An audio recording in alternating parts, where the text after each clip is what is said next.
Louisiana State Penitentiary sits on 18,000 acres of former plantation land along the Mississippi River. It is known as Angola. It is the largest maximum security prison in the United States. Most men held here serve life sentences. Many arrive in their 20s and leave only after death. Inside this system, aging and dying are not rare events. They are routine outcomes. Within Angola, a hospice program operates under conditions unlike any other in the country. It exists because release is not an option for most of the men who become terminally ill here. When cancer advances, when organs fail, when bodies weaken beyond recovery, the prison does not prepare for return to society. It prepares for death inside the walls. If stories like this matter to you, consider subscribing, because what happens next reveals how this system truly works. The Angola Hospice program begins formally in the 1990s. It develops through cooperation between prison administrators, medical staff, outside hospice professionals, and incarcerated volunteers. The structure follows standard hospice principles used in free society. Comfort replaces cure. Pain management replaces aggressive treatment. Emotional support becomes central. The difference is location. Every aspect unfolds behind bars. Medical staff identify prisoners who meet hospice criteria. Diagnoses include advanced cancer, end-stage organ disease, and degenerative illnesses. Once admitted, the patient moves to a dedicated hospice unit within the prison hospital. Security remains constant. Doors lock. Counts continue. But the focus shifts. Care is delivered primarily by inmate volunteers. These men receive training in basic nursing tasks. They learn hygiene care. They learn how to turn patients to prevent bed sores. They learn feeding techniques. They learn how to monitor discomfort. They learn how to sit quietly with someone who is dying. Volunteers are carefully screened. Many have long disciplinary records behind them. Some serve sentences for violent crimes. The program does not erase that history. It does not claim rehabilitation as a guarantee. It assigns responsibility within strict oversight. Caregivers work in pairs or small teams. They assist with bathing. They change linens. They help patients eat when hands shake or strength fades. They clean bodies when control is lost. They remain present during long nights when pain medication dulls awareness but does not bring sleep. Death is not abstract here. It is observed directly. Bodies change. Weight drops. Speech slows. Breathing patterns shift. Volunteers learn to recognize signs of decline. They notify nurses. They adjust care. They remain. Many patients have no visitors. Families have died. Relationships have broken. Some never maintain contact after incarceration. For these men, inmate caregivers become the only consistent human presence at the end of life. They provide conversation when possible, silence when needed, touch when permitted. The emotional burden is heavy.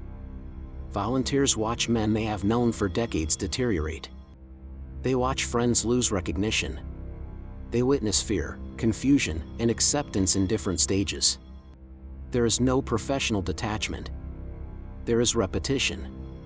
Death follows death. The program requires caregivers to continue their prison sentences alongside hospice work. They return to cells after shifts. They attend counts. They move under escort. They do not receive sentence reductions for participation. Compensation is minimal. Motivation is not material. Administrators describe the program as stabilizing. Violence decreases in hospice units. Patients receive calmer care.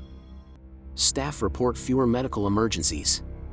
The presence of inmate caregivers allows nurses to focus on clinical tasks while maintaining coverage. The program draws national attention in the early 2000s.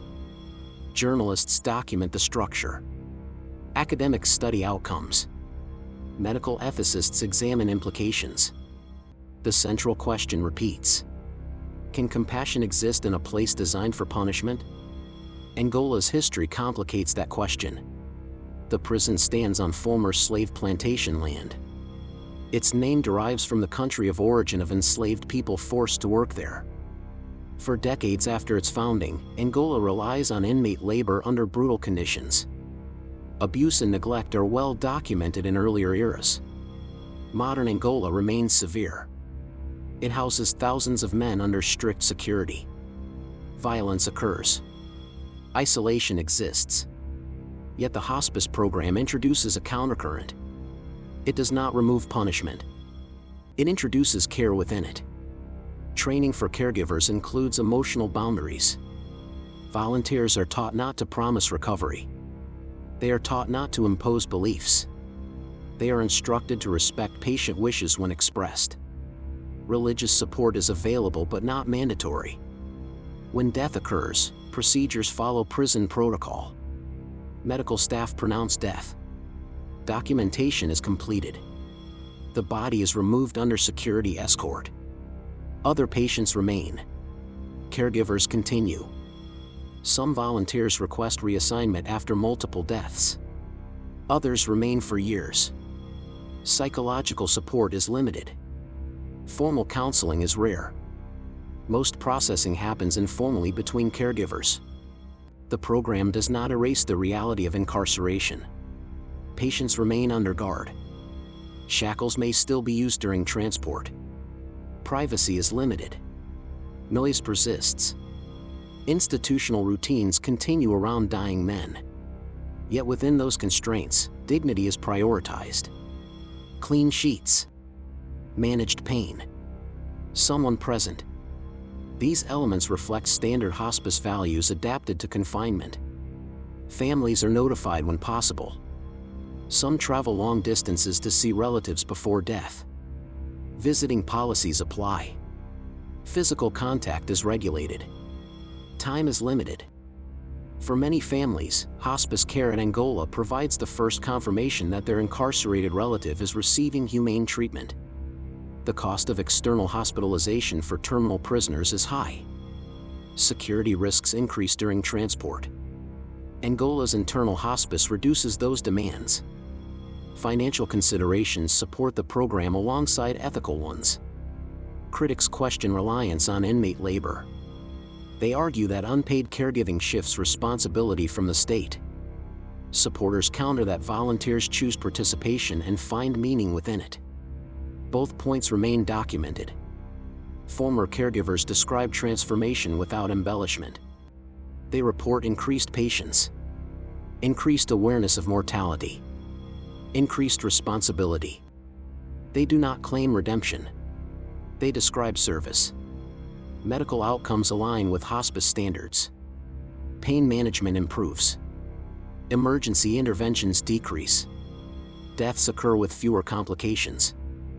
Oversight ensures compliance with medical regulations. The program adapts over time. Training improves. Collaboration with outside hospice organizations expands. Policies adjust based on evaluation. Angola remains unique because of scale. Few U.S. prisons face the same concentration of aging lifers. As prison populations nationwide grow older, Angola becomes a reference point. The hospice program reveals structural truths. Long sentences guarantee death in custody. Medical care becomes a permanent obligation. End-of-life planning becomes unavoidable. Public perception shifts slowly. Media portrayals show incarcerated men performing intimate care tasks. These images conflict with simplified narratives of criminal identity. The program does not ask for forgiveness. It presents reality. Caregivers confront their own mortality. They age alongside patients. They experience illness in peers. They anticipate their own future within the same walls. The program continues because it works within its limits. It does not solve overcrowding. It does not shorten sentences. It does not undo harm caused by crimes. It provides care where care is otherwise absent. Angola hospice stands as evidence of complexity within punishment systems. Control and compassion operate simultaneously. Violence and care coexist. Responsibility appears in unexpected forms. As the population ages, more men enter hospice. The cycle repeats. Training continues. Care continues. Death continues. There are no release ceremonies. No public acknowledgements. Only routine. The Angola hospice program does not transform the prison. It transforms moments within it. It allows dying men to be seen. It allows caregivers to act. Inside a system built for confinement, hospice introduces presence. Inside a place known for severity, it introduces care. It does so quietly. It does so consistently. The program remains active today. It continues under scrutiny and support. It remains a rare model in American corrections. Death inside Angola is not hidden. It is managed. It is witnessed. It is accompanied. This is the reality of end-of-life care behind bars. It is not symbolic. It is operational. It reflects choices made within limits imposed by law and policy. The Angola hospice program shows what happens when punishment meets inevitability. It shows how systems adapt when life ends where it began in custody. There are no final speeches. No resolutions. Only process. Caregivers return to their cells. Staff return to schedules. The institution continues. And tomorrow, another patient enters hospice. If you think this story was intense, the next one will leave you speechless. Subscribe for more true crime stories that'll keep you on the edge of your seat.